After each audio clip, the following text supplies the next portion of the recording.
Chapter 2. It's simple, really, Mr. Kennedy, said Max, moving to the cracked plaster wall and finding a patch that wasn't covered with graffiti. She pulled a thick stub of chalk out of her baggy sweater pocket and started sketching on the wall, turning it into her blackboard. Please hear me out, sir. Try to see what I see. Max, who enjoyed drawing in a beat-up sketchbook she rescued from a dumpster, chalked in a lump of circles radiating stink marks. She labeled it Manure Biofuel. To stay warm this winter, all we have to do is arrange a meeting with Mr. Sammy Monk. The owner of this building, said Mr. Kennedy skeptically. The landlord who doesn't even know we're here. That Mr. Sammy Monk? Yes, sir, said Max, totally engrossed in the diagram she was drafting on the wall. We need to convince him to let us have all of his horse manure. Mr. Kennedy stood up.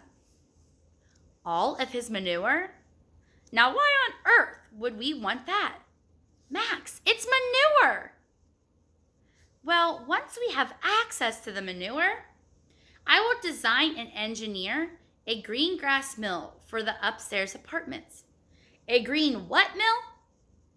Gas, sir. We can rig up an anaerobic digester that will turn the horse manure into biogas, which we can then combust to generate electricity and heat. You want to burn horse manure gas? Exactly! Anaerobic digestion is a series of biological processes in which microorganisms break down biodegradable material, such as horse manure, in the absence of oxygen, which is what anaerobic means. That's the solution to our heating and power problems. You sure you're just 12 years old? Yes, as far as I know. Mr. Kennedy gave Max a look that she unfortunately was used to seeing. The look that said she was crazy. Nuts, off her rocker. But Max never let the look upset her. It was like Albert Einstein said, great spirits have always encountered violent opposition from mediocre minds. Not that Mr. Kennedy had a mediocre mind. Max just wasn't doing a good enough job explaining her bold new breakthrough idea. Sometimes the ideas came into her head so fast, they came out of her mouth in a mumbled jumble. All we need, Mr. Kennedy, is an airtight container, something between the size of an oil drum and a tanker truck. She sketched a boxy cube fence in by a pen of steel posts. Heavy plastic would be best, of course, and it would be good if it had a cage of galvanized iron bars surrounding it. Then we would just have to measure and cut 3 different pipes. One for feeding in the manure, one for the gas outlet, and one for displaced liquid fertilizer. We would insert those conduits into the tank through a universal seal, hook up the appropriate plumbing, and then we'd be good. Mr. Kennedy stroked his stubbly chin and admitted Max's detailed design of device sketched on the flaky wall. A brilliant idea, Max, he said, like always. Max allowed herself a small, proud smile. Thank you, Mr. Kennedy. Slight problem. What's that, sir? Well, that container there, the cube, that's what? 10 feet by 10 feet by 10 feet?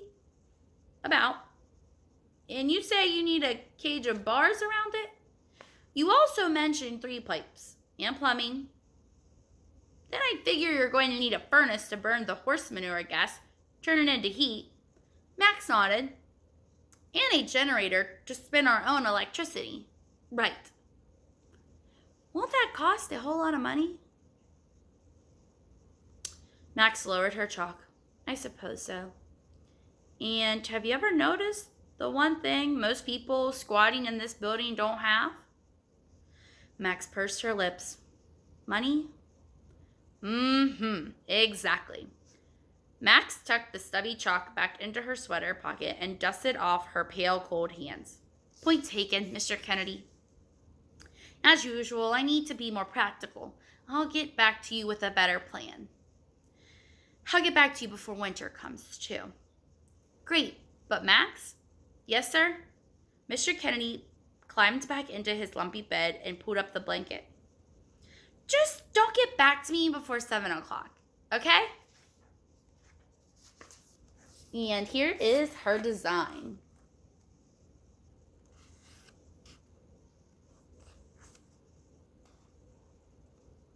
And that is the end of chapter 2.